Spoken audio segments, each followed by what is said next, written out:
بسم اللہ الرحمن الرحیم۔ آج میں ایک مسئلہ بیان کروں گا جو اکثر لوگ اس کے بارے میں پوچھتے ہیں، اور وہ ہے نماز میں رونا۔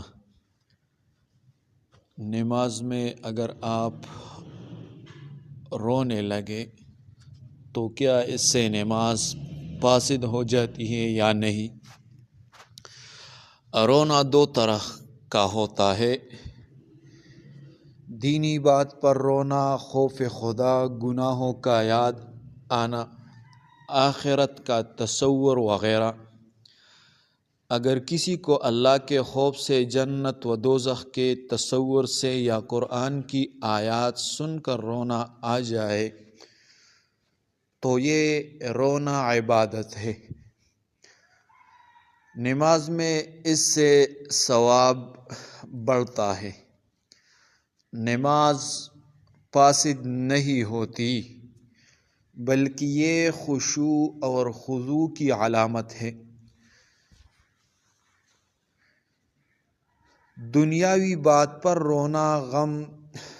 نمبر 2، دنیاوی بات پر رونا غم، درد، نقصان یا کسی یاد وغیرہ سے۔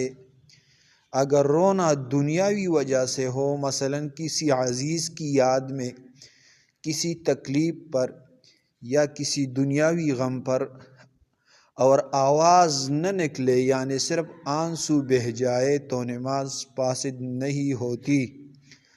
لیکن اگر آواز یا ہچکی نکل آئے کہ خود سن سکے تو نماز فاسد ہو جاتی ہے، کیونکہ یہ عام گفتگو کے مشابہ ہے۔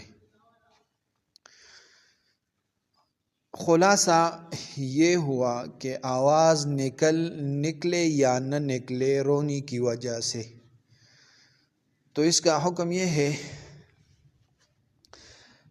نماز درست ہے کس صورت میں؟ چاہے آواز ہو یا نہ ہو، اللہ کے خوف سے یہ نماز درست ہے۔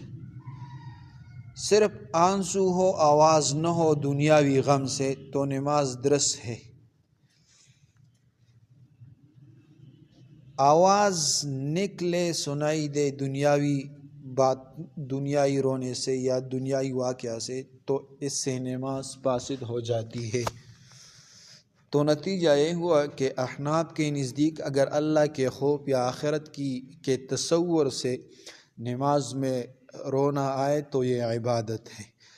اگر دنیاوی وجہ سے ہو اور آواز نکل جائے تو نماز ٹوٹ جاتی ہے۔ تو یہ ایک مسئلہ ہے، یہ سیکھ لے اور دوسروں کو یہ بتائے کہ نماز میں اگر آپ کسی واقعہ کی وجہ سے یا دنیاوی غم کی وجہ سے یا پریشانی نقصان کی وجہ سے آپ نماز میں رونے لگیں تو اس سے نماز فاسد ہو جاتی ہے۔ تو یہ ان تک پہنچ جائے۔ جزاکم اللہ۔